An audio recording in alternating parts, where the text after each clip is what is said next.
onde a família busque por si só recursos para não resolver o problema. Porque eu falo que resolver não é uma coisa muito boa, embora a gente goste muito de falar isso. Porque quando eu resolvo o problema, daqui a 2 meses eu tenho outro problema na minha vida. Nós precisamos aprender a administrar a vida, as lutas e as dificuldades. E quando nós nos deparamos com alguém que tem um problema de dependência química, nós não vamos resolver a questão mesmo que a pessoa abandone o uso da droga. Porque a dependência química é uma doença. Ao contrário do que muitas vezes nós vemos alguns familiares, algumas pessoas se dirigirem para as pessoas que usam drogas e falarem de irresponsabilidade, ser vergonhice, falta de vergonha na cara. Não é isso. Muitas pessoas acreditam que fazendo isso e buscando dessa maneira, eles vão conseguir tirar essas criaturas da droga, criando brilho na cara, chamando a atenção para a situação. Não é verdadeiramente isso o que nós vamos estar aqui discutindo. Então nós vamos passar a trazer para vocês, primeiramente, uma fala que eu acho muito importante. Porque é comum se acreditar que as pessoas que usam drogas são frutos de lares desestruturados. E essa expressão não é verdadeira. Porque lares estruturados, onde os pais buscam comportamentos afetivos nobres, atitudes pessoais de transformação, também convivem com esse tipo de situação. Então, se a gente passa por esta questão na realidade do nosso lar, isso não significa necessariamente que o nosso filho, ou o nosso companheiro, ou nossos pais, ou quem seja que viva com essa questão, seja resultado de problemas emocionais, de questões familiares complicadas. Porque a realidade hoje, ela toma todo o contexto mundial. Se nós aqui no Brasil nos assustamos e sofremos principalmente com a questão do crack atualmente, a Europa convive com uma droga tão complicada quanto o crack, que é a heroína. E esta situação, ela vai se expandindo por todos os lugares, porque a dependência em todos os níveis de comportamento, sejam as dependências emocionais, as dependências sexuais, hoje as compulsões pelos computadores, pela mídia computadorizada do mundo, são manifestações da doença da criatura, a qual ela necessita sair desse lugar. Então, não pensemos que o filho esteja nesse lugar simplesmente por essa situação. Nós vamos tentar falar aqui agora de como que acontece esse envolvimento das pessoas com as drogas. por que e como isso se faz. E buscamos uma metáfora que não é nossa, que está num livro que eu recomendo para aqueles que se interessam sobre o tema, do Dr. Issam Itiba, que é o livro Juventude e Drogas, Juventude e Drogadição, que fala para nós. Ele diz que a droga é como uma mulher sedutora. Ela chega e ela encanta a criatura. E talvez aí comece as nossas reflexões importantes. É muito comum a gente ouvir pais ou educadores falarem com principalmente crianças que as drogas são ruins. E acontece que falar isto é a mesma coisa de não falar nada. Mas para quem é curioso vai ser muito pior, porque ele vai querer saber se é mesmo. E ele vai descobrir que droga é muito boa. O que não é bom da droga é o resultado depois do uso. Dizer que droga faz mal, o que faz mal é a continuidade, o resultado do que vai acontecer. Então, o jovem, quando ele tem contato com a droga, a primeira experiência que ele tem é uma experiência muito boa. E ela é tão boa que ele quer repetir essa experiência. Agora, o resultado, o que vai acontecer posteriormente por causa dessas drogas, isto é uma situação calamitosa, né? Um turbilhão na vida, uma transformação em sofrimento. Por que eu estou realçando isso? Porque se a gente começa dizendo coisas que as nossas crianças e os nossos jovens podem questionar o que nós falamos, eles vão passar a acreditar que a gente que está mentindo e não aqueles que compartilham com ele da mesma experiência ou que oferecem a ele droga e que vão falar totalmente diferente. Ninguém vai te oferecer qualquer droga e falar assim, usa que é ruim, que você vai sentir mal. Não é isso. O que vai se falar com esse usa, você vai achar, vai ficar ótimo, você vai sentir tranquilo, você vai achar que o seu sonho... E ele vai sentir coisas desse jeito. Então ele vai pensar, meu pai e minha mãe ou não sabem nada, ou estão mentindo para mim quando falam dessas coisas. Não, a droga, ela é extremamente sedutora. E pior do que isso, ela carrega um marketing, uma propaganda imensa. Imensa. Né? Porque há uma ilusória relação de que eu sou poderoso, que eu sou dono de mim, que eu faço o que quero quando eu uso a droga. Né? A droga, ela tem essa história da conquista. Né? Eu vou porque a gente fala aqui de droga e a gente lembra crack, maconha, cocaína, né? Nós vamos ver que as drogas piores não são essas.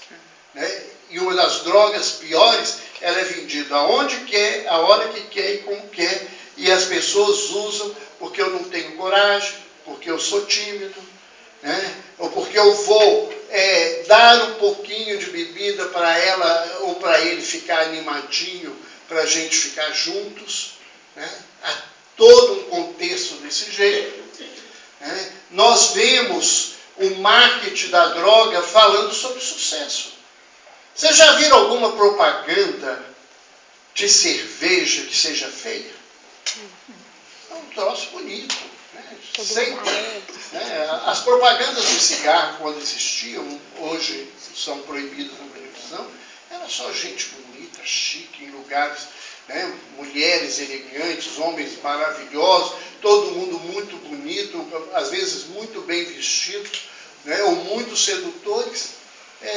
Todo esse contexto, né?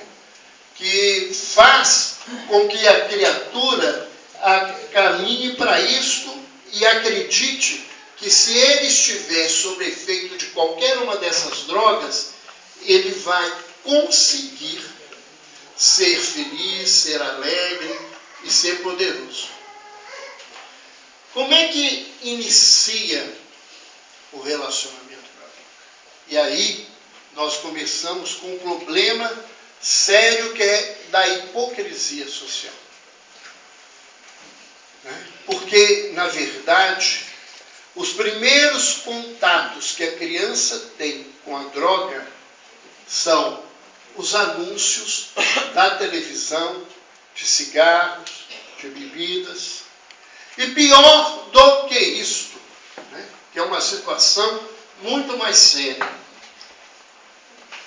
Muitas vezes o primeiro contato é através dos pais, dos familiares, dos amigos da família, quando bebem e fumam dentro de casa, aproximando as crianças desse tipo de hábito. Tem pais que dão cerveja para os filhos, que dão um golinho de pinga para os filhos experimentarem. Tem pais que deixam que os filhos, né, tentem fumar o cigarro, né, e até riem da situação. E aqui nós estamos falando das drogas mais complicadas que nós convivemos na sociedade, que é o álcool e o fumo. O álcool e o fumo são responsáveis por mais de 50% das doenças e das mortes que nós encontramos por aí. A grande maioria dos acidentes de automóveis são provocados por alguém que esteja sob efeito do álcool. E mais de 2/3 dos crimes com morte envolve algum tipo de droga, principalmente o álcool. Mas como isso é vendido no supermercado, no bar da esquina, na padaria, a gente acha que não tem problema nenhum. E são estes primeiros contatos que abrem espaço para a grande maioria dos outros contatos daquelas drogas que nós consideramos serem perigosas, complicadas. O preconceito é tão grande, que dentro do hospital os alcoólatras tratam os outros dependentes químicos como se eles fossem melhor do que os outros. Eles enrolam o rabinho deles, sentam em cima e falam dos outros. Que fulano que não presta, que usa crack, aquele ali é maconheiro, aquele ali usa cocaína, como se ser viciado em álcool fosse melhor do que ser viciado em qualquer outro tipo de substância. Então, nós precisamos pensar nisso, porque se a gente quer trabalhar com um assunto tão grave quanto este, nós precisamos sair desse lugar da nossa hipocrisia. Da gente achar, que o problema da droga no mundo está nos morros e nas favelas das cidades. Que o nosso problema é o traficante. O nosso problema é a forma leviana como as famílias caminham diante de um tema tão complicado. Este, sim, é o mais complicado dos fatores que nós vamos encontrar em toda a situação da droga. É que as crianças, elas passam a ter contato com a droga dentro de casa, ou na casa dos amigos, com a participação dos pais e a permissão dos mesmos no contato dessa situação. Tão hipócrita que se a gente trocar um cigarro da marca Hollywood, pegar e naquela mesma festa botar um cigarro de maconha, a gente vai tirar os meninos do ambiente, porque ali é um ambiente que está poluído, complicado, perigoso. Como se o outro, o tabaco, não tivesse o mesmo perigo e não fosse tão ou mais grave do ponto de vista da saúde do que a outra droga. Então, nós não podemos deixar de pensar nisso se a gente quer trabalhar e rever essa situação. Então, quais são as fases do relacionamento? E aí nós vamos usar uma linguagem muito próxima da juventude. Né? A primeira fase é a fase do ficar, né? Que hoje o pessoal fica e desfica. Na minha época, quem ficava tinha que ficar mesmo. Mas agora, hoje, quem fica, hoje fica com um, amanhã fica com outro. Se na noite não fica com 10, 12, né? A questão complicada. Então, ficar é uma primeira experimentação. E muita gente fica nessa fase. Muita gente experimentou um dia bebida, não gostou, deu uma fumadinha, não achou bom, né? Usou, né? Deu um tapa no cigarro de maconha, também não achou interessante, cheirou uma carreirinha, não quis nunca mais. Quer dizer, uma experiência, ela não pode ser transformada, como muitas vezes a gente vê, pais criarem um problema e às vezes criar um problema que não existe. E às vezes despertar o filho para uma situação muito mais complicada. Então tem muita gente que já experimentou, e eu acredito que aqui dentro, né, não vamos fazer nenhuma enquete, ninguém levantar a mão, mas tem muita gente que já experimentou alguns tipos de drogas e nunca mais usaram. Isso é uma fase. Qual que é a complicação dessa fase? É que todo mundo, para ser dependente, tem que ter ficado um dia com a droga. Pior do que isso, ficar pode ser muito grave para pessoas que são portadoras de transtornos mentais. Porque algumas dessas drogas são alucinógenas, né, e podem desencadear um surto psicótico uma única vez e a pessoa entrar num caminho de uma doença que até hoje, no momento atual, às vezes não tem volta. Ninguém tem escrito na testa que tem tendência a ter delírios, alucinações, que vai ser psicótico.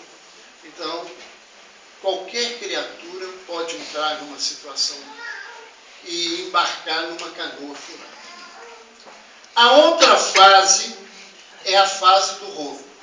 A gente está no rolinho aí da vida, quando a pessoa esporadicamente tem envolvimento com a droga. Às vezes, quando vai numa festa, bebe.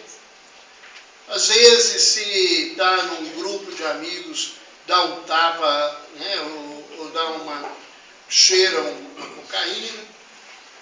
Mas isto ainda não é dependência, isso ainda não é abuso, não é doença, mas é um caminho de complicação. A gente pode começar num rolo e acabar enrolado. outra fase é a fase do namoro. Aí a pessoa já não usa a droga como no caso de cima. Ela já tem um interesse. Ela não procura todos os dias, mas o dia que ela pode, ela vai a algum lugar que ela sabe que ela vai poder usar a droga. Então ela vai para o boteco beber, ela vai sair com os amigos onde ela sabe que tem um cigarrinho de maconha, ou que ela vai poder cheirar, ou que ela vai poder tomar um comprimido de êxtase, qualquer coisa. Então é uma condição que já começa a complicar.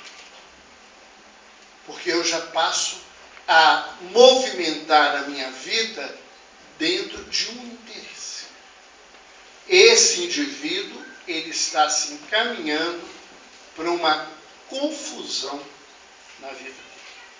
Aqui, nós estamos nos primeiros passos de um quadro de dependência.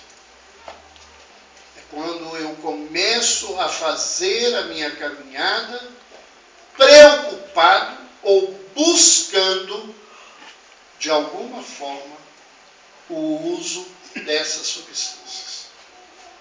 Depois do namoro, vem o casamento.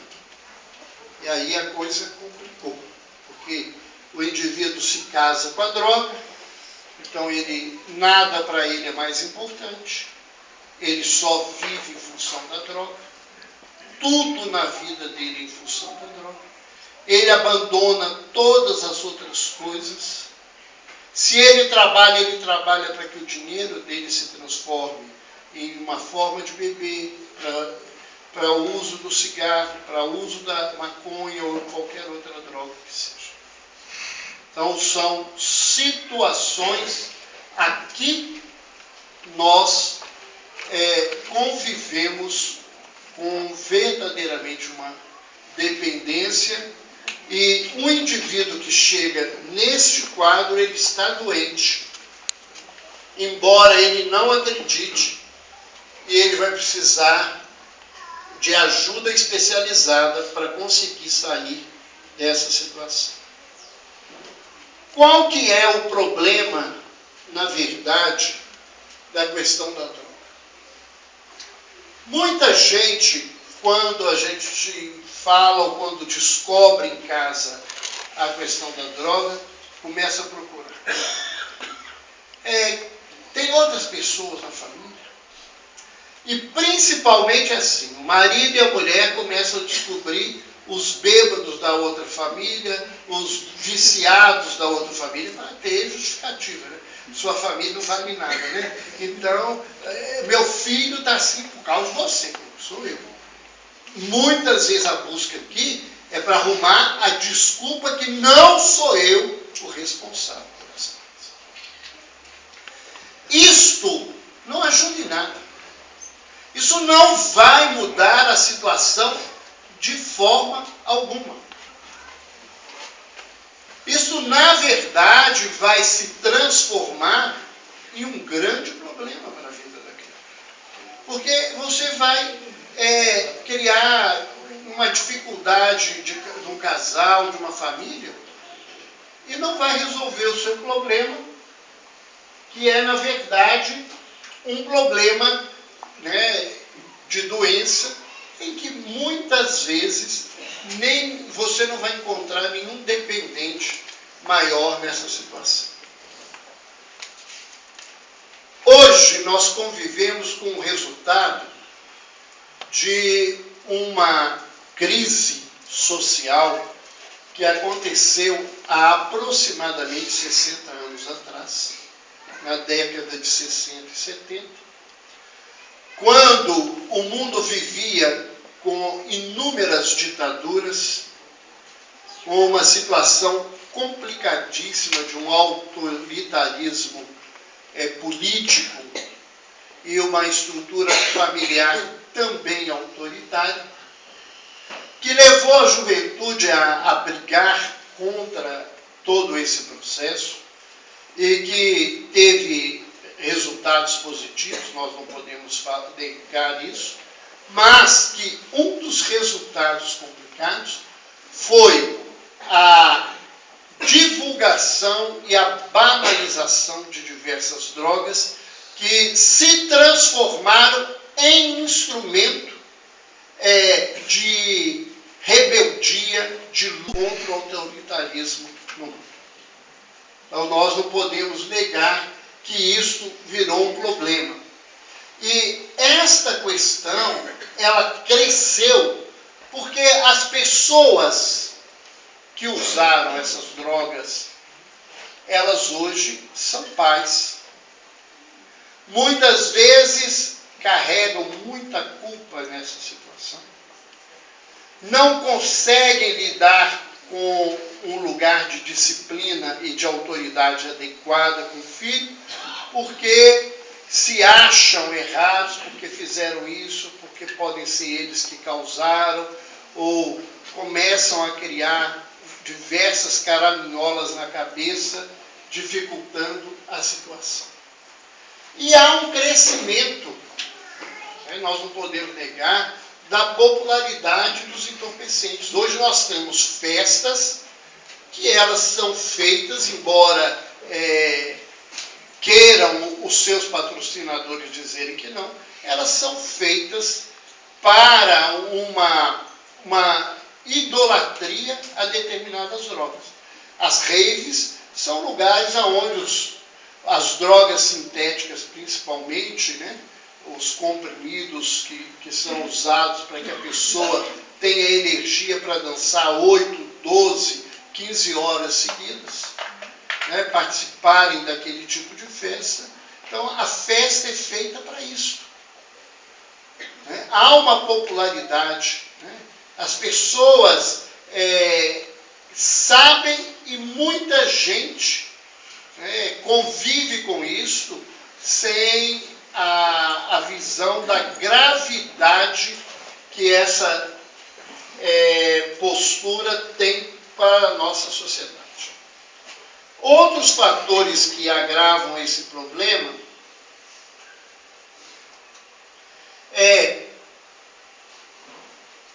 viver e conviver com a luta e o combate contra as drogas, sejam elas as lícitas ou ilícitas, é enfrentar um problema econômico. 70% aproximadamente dos valores que são pagos pelas bebidas e os cigarros são impostos que vão para o governo. Então, achar que o governo tem interesse de acabar com isso não é uma verdade, porque eles ganham muito dinheiro com essa situação. Então, de cada R$1.000 vendidos de bebida ou de cigarro no Brasil, mais de 70%, mais de R$700 se transformam em algum tipo de imposto. Ou seja, é muito dinheiro que vai para o governo de toda essa situação. Se não bastasse a isso, e nós fôssemos caminhar para a questão das drogas ilícitas, a lucratividade é infinitamente maior. Se qualquer um de nós sairmos daqui e formos à Colômbia e comprarmos $1.000 de pasta de cocaína,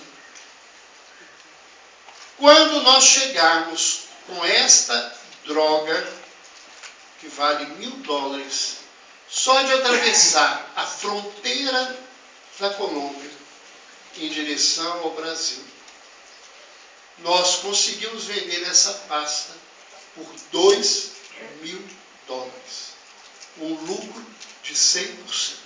Quem aqui é comerciante sabe que ganhar 100% não é muito fácil. Mas o senhor pode ter achado que o que eu propus para o senhor é um negocinho vagabundo, ganhar 100%.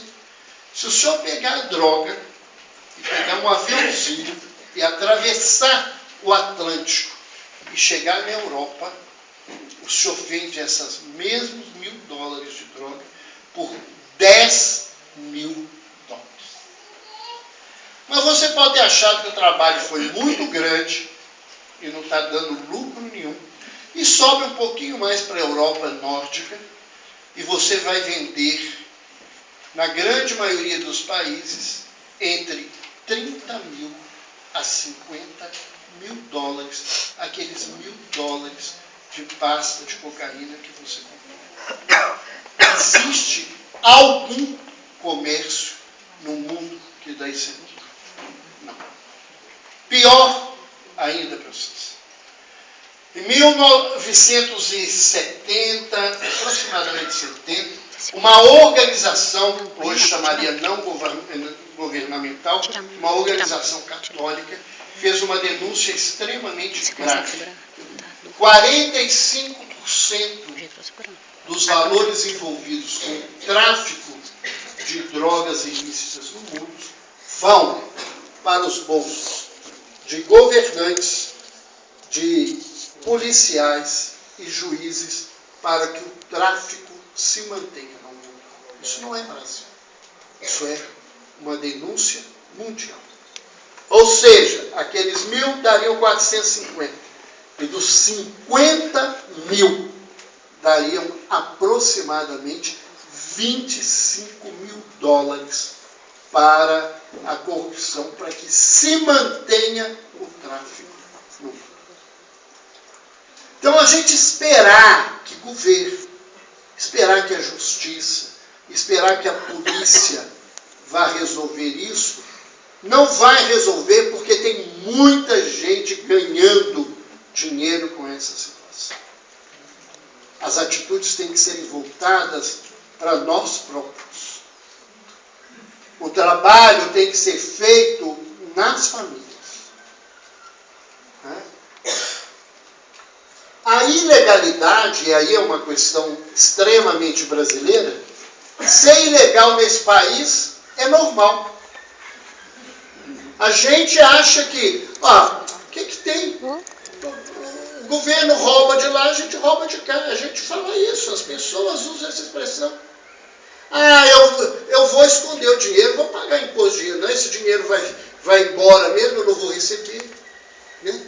Se a gente puder, a gente faz um negocinho sem nota fiscal, a gente compra no Paraguai e esconde nas roupas, na mala, isso tudo é ilegalidade. Nós convivemos com a ilegalidade como se isso fosse normal. E se o ilegal é normal no campo, o ilegal passa a ser normal em outros campos. Hoje, os jovens, eles falam com a gente, olha, aquele meu colega ali, aquele ali fuma maconha, aquele ali cheira cocaína, aquele outro cheira loló, como se tivesse assim, um gosta de maçã, o outro come pera, aquele chupa laranja. Convive, as coisas estão nesse lugar, nessa situação, né? Porque a transgressão, ela se tornou no Brasil, a desonestidade se tornou a normalidade. Dentro dessa situação, por exemplo, que eu preciso criar meus filhos num ambiente bom, de pessoas boas, de primeira qualidade, né? Se existe isso na terra, mas a gente quer isso. Na década de 80 para 90, a revista Veja publicou um artigo de capa fazendo uma denúncia extremamente séria. Quem de nós que tem um filho pequeno na escola e que ele se torna amiguinho do primeiro aluno da turma, nota 10. Tira todas as notas e você vai achar que aquilo é má companhia. Não é nada. E olha, meu filho é coleguinha, o coleguinha dele é o melhor aluno da turma. E nessa reportagem, eles denunciavam que o melhor aluno de uma escola de classe média alta em Brasília era o traficante da escola. Ele que levava a droga para o resto da turma. Por quê? Por causa disso. Este aprendizado social, se ele está vendendo, eu estou ganhando, a gente ganha desonestamente. Que diferença tem roubar aqui e roubar ali? E se o roubo vai dar mais dinheiro, eu sou mais inteligente que o outro que rouba e ganha menos. A visão passa nesse lugar. Né? Hoje, as drogas que são mais usadas, são alucinógenos, são entorpecentes, têm um efeito desastroso para o sistema nervoso e complicador. O êxtase, por exemplo, é uma droga que se usa e ela coloca a criatura numa situação de euforia muito grande. Ela consegue ficar 8, 10 horas numa pista sob efeito da droga sem parar em nenhum momento. E isto causa uma sudorese e uma desidratação muito grande. Se a pessoa não tomar muita água, ela morre. E nessas festas de rave, a bebida mais cara é a água. Em relação... Por quê? Porque todo mundo precisa dela.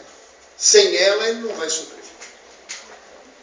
Então, a gente vai misturando as coisas e acompanhando situações extremamente complicadas.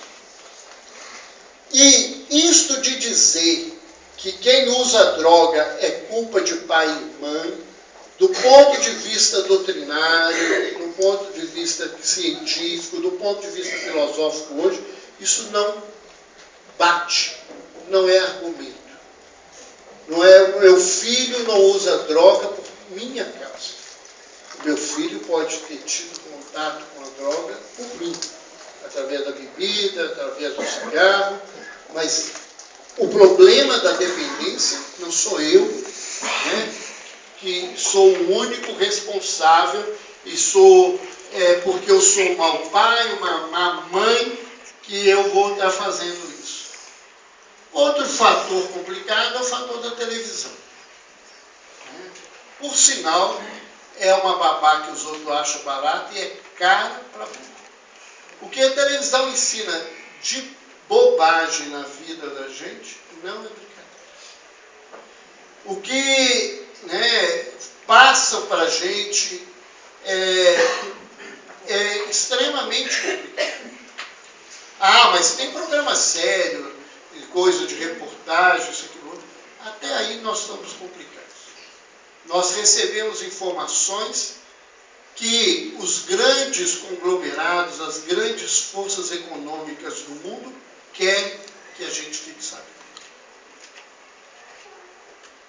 E no ponto de vista da droga, se bebe, é bonito, se usa droga, é chique, é forte, tem poder. O cinema mostra isso, o filme, a novela, a televisão. São questões muito complicadas e que a gente não pode deixar de pensar. A tecnologia complicou profundamente a nossa situação nesse sentido. Primeiro, ela é responsável pela síntese de drogas muito, muito perigosas. Entre elas, só para vocês terem um exemplo, nós temos uma droga que já está há mais tempo no mercado, que é o LSD. O LSD é uma droga que não tem cheiro, não tem cor e não tem sabor. Alguém pode colocar nessa aguinha aqui e eu vou usar sem saber que eu estou usando. é uma droga de alta potência. Há um trabalho, eu não sei se ele é uma coisa correta, eu não vi outros trabalhos repetidos, mas que levantam que 1,5 kg de LSD, 1,5 kg de LSD é o suficiente para colocar uma população de 150 milhões de pessoas em alucinação. Uma droga que é vendida em pequena quantidade, que chega no Brasil muitas vezes de uma maneira que ninguém que não sabe o que é não entende. Numa cartinha, um selinho, normalmente como qualquer coisa, que quando o indivíduo sabe o que é, ele arranca o selo, passa a língua e lambe por dentro do selo e ele usa a droga. Ela não tem cheiro, não tem sabor, não tem cor. Posso colocar, por isso que a fala que parece paranoia de pai e mãe, não deixa seu copo na festa solto, se deixar vai e pega outro. Não deixa as pessoas pegarem, alguém estranho pegar sua bebida, te devolver. Porque eles podem colocar este tipo de droga, você fica louca, você fica louco na festa e não sabe o que aconteceu. E ninguém vai ficar sabendo. Porque vai achar que, né, como eu brinco, você deu uma de Olodum, pirou de vez. Não tem jeito. Não é essa a situação. Né? Nós não podemos nos esquecer. Alguém pode achar que eu coloquei uma coisa... Por que tem o controle de natalidade com esse monte de coisa que nós estamos dizendo? O controle de natalidade, né, através do uso do anticoncepcional e de todos os métodos, possibilitou à mulher um tipo de liberdade social que só veio complicando a situação da mulher dentro da sociedade. Os feministas não gostam de ouvir a gente falar isso, porque a mulher merecia, né, respeito que ela não lhe era dado. A mulher merece respeito que ainda não lhe é dado. Porque as mulheres lutaram para ter os direitos iguais dos homens. Elas ganharam os deveres e os homens não dividiram os direitos com elas. Poucos homens assumiram essa situação. As mulheres ficaram com os ombros. A questão da liberdade, né, foi abrir esse espaço. E no campo do uso de substâncias complicadas, isso virou um ferro, porque as mulheres passaram a ter uma vida social do jeito que queria, e hoje o tabagismo, o alcoolismo tem um aumento acentuado entre as mulheres e caiu entre os homens. E as mulheres andam bebendo muito e o corpo delas não está estruturado para esse tipo de situação. Há um tempo atrás, a minha esposa dançava dança flamenca e eles foram convidados a uma festa de aniversário, a dançar um grupo, e isso foi numa boate. Então eu fui a uma boate, eu não sou puritano, não tem esse problema, mas foi a primeira vez que eu fui a uma boate. Né? Na minha época de novo eu não tinha nem dinheiro, nem tinha tempo para essa situação. Eu fui à boate e me assustei vendo a mulherada beber. E lá tinha sessões de tequila. Né? Então a mulherada saía atrás, começava a música, o cara com o chapéuzão lá do mexicano e a mulherada dançando. De repente ele parava, subia no banco, aí dava algo, um pouquinho de sal e algo de limãozinho lá, né, uma quantidade, ela colocava aquilo na boca colocava tequila e ele rodava a cabeça da pessoa. Aí não ficava suficiente, não, tinha que rodar a cabeça. Já ia rodar mesmo, então não ia dar muita. Era só para ser mais rápido a roda, né? E aquela coisa. E eu fiquei assustado, porque a quantidade de mulher naquela fila era de assustar. Era de assustar. Há muito tempo nós tínhamos um problema e resolvemos de alguma forma no hospital, e a gente precisava de uma ala para dependentes químicos masculinos. E a gente, praticamente, nós tínhamos problemas com dependentes masculinos. Agora nós temos que arrumar um jeito de fazer uma ala para dependentes femininos, porque o número de mulheres alcoólatras e dependentes de drogas tem aumentado acentuadamente na nossa sociedade. Essa repercussão desse fato, que se ele tem um sentido positivo para alguns, a gente precisa pensar. Infelizmente, a nossa sociedade é isso. Nós somos como um construtor que perdeu a planta da obra e está erguendo a casa e que não sabe a próxima etapa da construção. Nós estamos mais perdidos do que qualquer coisa que vocês podem pensar no campo da droga-adição. Quando vocês escutam o governo, eu estou falando do governo brasileiro, que é nosso, não me ocupa aqui dizer se é uma questão partidária, mas eu estou falando do governo. Dizer que vai resolver, que vai isso, que tem caminho, ou eu já ouvi as autoridades da área de saúde mental de Belo Horizonte dizer que tem jeito para trabalhar com isso. Eu quero saber onde tem esse jeito. Porque a grande maioria dos dependentes químicos não tem lugar para tratar, não tem como tratar, não tem recurso, nem situação nenhuma para receber. Então, o nosso governo, independente de que partido seja e de que esfera seja, municipal, estadual, federal, está perdidinho na guerra, sem saber para onde vai, e não tem respostas, e nós não temos respostas prontas hoje como solução mágica diante da dependência. É uma situação bastante complicada a que nós convivemos.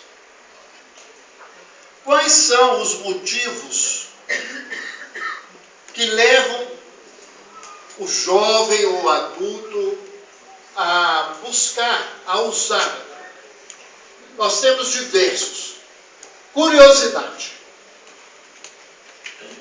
Vou usar para ver se é bom. Todo mundo que tomou um copo de cerveja um dia foi para isso. E assim com todas as drogas. Muita gente faz, é só porque eu estou na festa, vou tomar uma, ou eu estou com os amigos, vou cheirar isso, acreditando que isso é só uma aventura. Muita gente usa para se mostrar.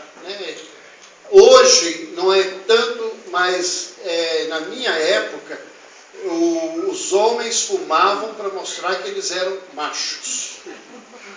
E achava chique, fazia peito, aquela coisa toda, porque ele estava fumando, Muita gente daquela época está já machucado de tanto cigarro na vida, mas foi complicado.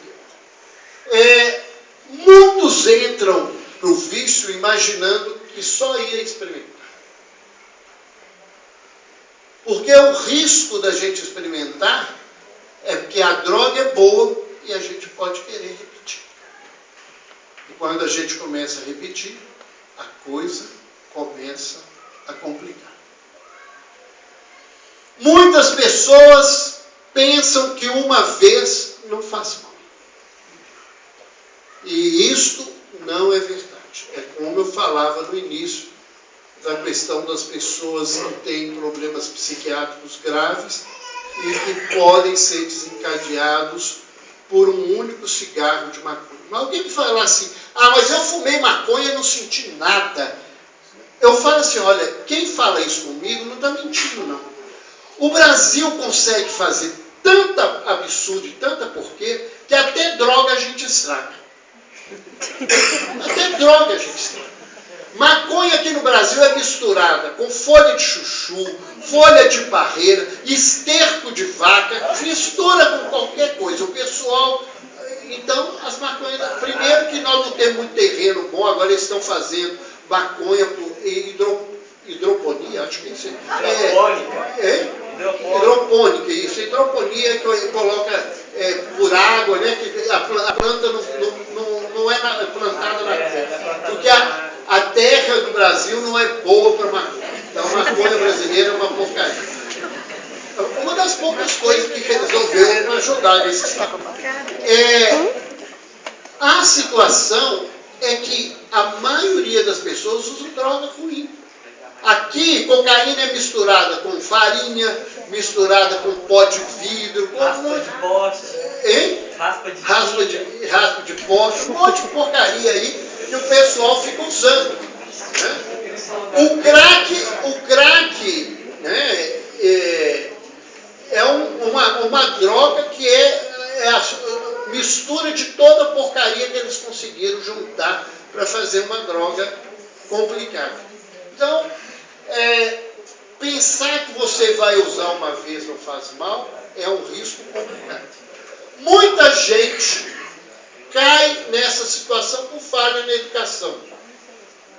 Eu atendi uma moça de 29 anos, com 21 anos de uso de álcool. Ela passou a usar álcool com a mãe. A mãe era alcoólatra e dava cachaça para ela beber. Então, muitas vezes, as famílias, pelo mau hábito, pela falha de educação, pode levar a criatura a viver essa condição. E algumas pessoas, por baixa autoestima, por se sentir pior, só que ninguém gosta dela, que a vida, elas não conseguem se relacionar na vida, acabam buscando a droga como um elemento para melhorar esse ânimo, essa disposição dela. Isso.